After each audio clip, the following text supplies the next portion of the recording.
美国司法部发起针对太子集团的全球打诈跟大围捕，你看到了，美国那边刚刚扣下了4500亿台币等值的比特币，台湾这里呢扣你45亿的金流，国际的情资单位通通把你定位成全球诈欺帝国的首脑，结果太子集团有在龟缩吗？没有他要战来战，发出了国际声明稿，说一切都是假指控，说他们一切都合法。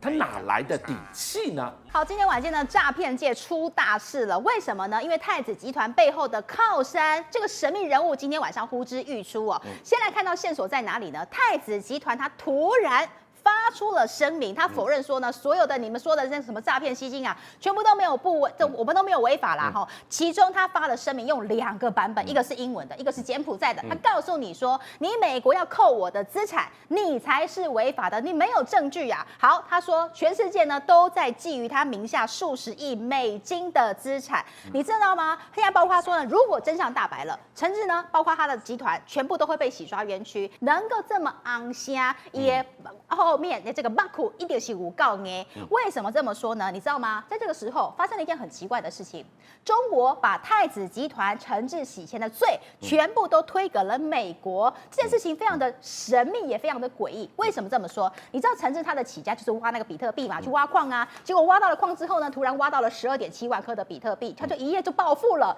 后来2020年，突然太子集团被一个骇客偷走了这12.7万枚的比特币，但是中国就指控说，你这根本就是骇客界的黑吃黑，因为你暗地里用骇客去偷，表面上你在用光明正大的名义把他的比特币等于说回收，所以说你一明一暗，你根本就是在做黑吃黑的动作。你知道陈志啊去柬埔寨，等于刚刚在给他造咖。当年2018年呢，中国说要资助柬埔寨的人民啊2.6亿的人民币，说要提升他们的人民生活品质。但是中国内部经济状况不好，没有办法捐，其实是太子集团捐了1.7亿给柬埔寨的，所以他在外面要搞一些据点，搞一些统战的这一些网络，谁买单？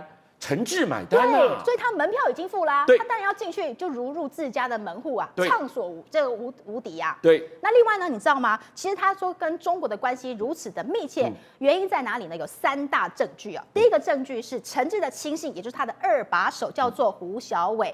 2016年的时候呢，他在中共那边用科技公司的名义去做非法的游戏，不法吸金了60亿人民币。照理来说，这么庞大的金额，绝对是抓入大牢。是。但是当年呢，不到这个72小时，就有北京高层呢主动说啊，棒啊，不要抓他。那你知道陈志的认识的这位高层恐怕非常的高哦，等级一定不一般。你要知道哦，这个不是小钱呢，60亿就几乎是300亿台币的洗钱。你知道习近平在打贪腐，这个绝对是国家级的罪人，关到黑楼永远不出来，关到死都可能的，怎么可能一通电话72小时？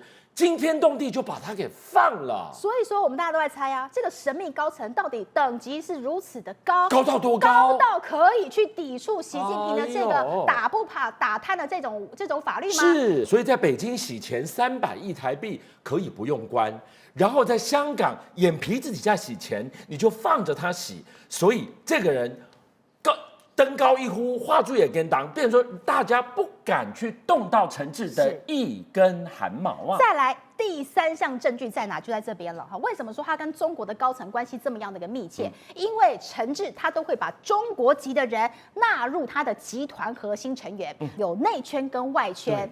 里面绝对是他的中国人，在外围一点呢，用新加坡人。新加坡人做什么呢？帮忙做管理阶层的工作。另外，我们刚刚讲到了嘛，第一线的你要去骗的，你要去跟人对人的，打电话的什么的，都叫台湾人去。这样通了，所以我们现在看到了，你看，如果照你讲的用人哲学，最内围大内高手最内围是中国，然后再来新加坡人，再来台湾人，也就是说，为什么这几天在台湾大抓捕？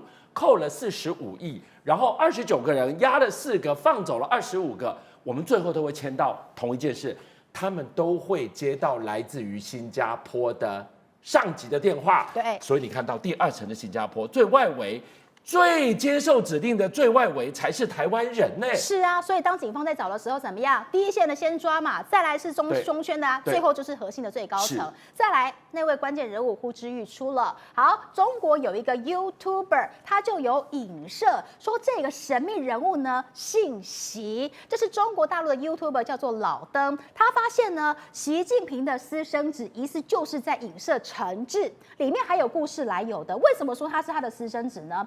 再根据了老登在影片当中的说法，他说当年习近平到福建去吃饭，在习州有一个姓陈的服务员，他在跟他互动的过程当中，两个人看对眼了，那这个陈小姐呢就怀孕有了身孕，回到了福州的老家去安胎。后来这个小孩长大了之后呢，建了一个集团，而且名称也很隐晦，就叫太子。可见的这号人物，他的身份等级一定不一般，所以就这个太子集团的由来呢，有可能就是跟习近平的孩子有一点关联性，甚至还有网友去比对了，说陈志的面相跟习近平的面相到底有没有这个父子脸的关系？那网友认为说都是小鼻子，然后都是小眼睛，然后根据他们的这个五官啊、脸型来看，也都是属于这种方方正正的，因此就有人怀疑说呢，相似度也非常的高。好，陈志旗下的比特币引爆了美中大战，现在才刚刚开始。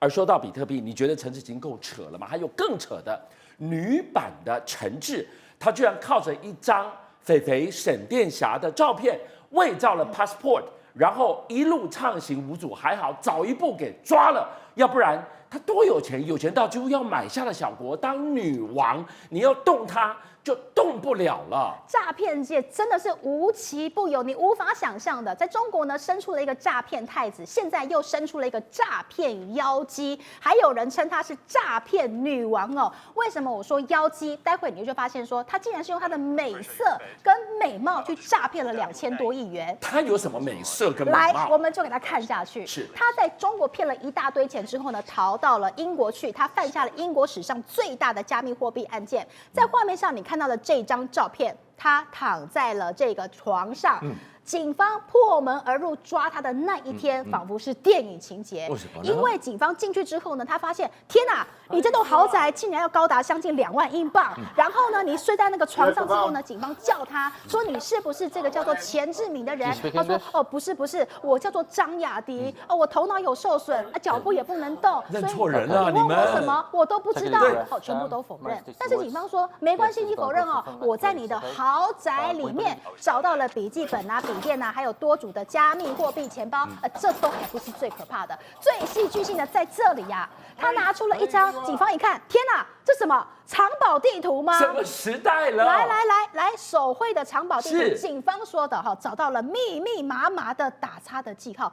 哇，这是什么啊？一比对，警方发现了，竟然是这个钱志明诈骗女王的保险库里面全部他的非法的金额，然后呢，藏在各大伦敦的百货公司里面，钱多到他要用藏宝图才能够记得起来，好可怕！这个东西是几天前的事情，然后拿这个藏宝图按图索骥，你真的会找到他的保险箱，打开里面真的有他的不法所得，通通藏在这个地方，化整为零啊！你知道他有多少钱吗？他骗了多少人吗？他在中国啊诈骗了将近要13万人。那你知道这么有钱到英国去会露馅嘛？所以他到英国去的时候呢，他是伪装成自己是卖珠宝的，卖到很有钱，他是珠宝商。那带着他的助理用了一张伪造的护照，伪造的护照，你知道电影都不敢这样演啊。他用的是已故的艺人沈殿霞的照片。他这个人都死了，你怎么会用他的照片呢？你看，他就觉得圆圆脸嘛，是。然后呢，同样也都有戴个眼镜，对。竟然就这样也过了。那假护照呢，进到了英国去之后呢，不得了了，哇！一开始在欧洲24个城市买名表的、买选旧的、买贵的服饰，一次竟然花了12万英镑，将近4800万买2只表。那接下来又花了2400万跟1250万英镑买豪宅跟别墅。一般人不会有这种交易的。你知道买完之后，当然警局就开始怀疑他了。真的比陈志还要扯，我只能说一句话，还好提早英国警方动手抓到他，要不然再晚个几天，他就要变成女王了，而且他还有王冠跟权杖啊！因为是英国警方在他的日记里面发现说呢，他要在利伯兰，也就是在多瑙河畔附近买一座小岛，自己登基当女王。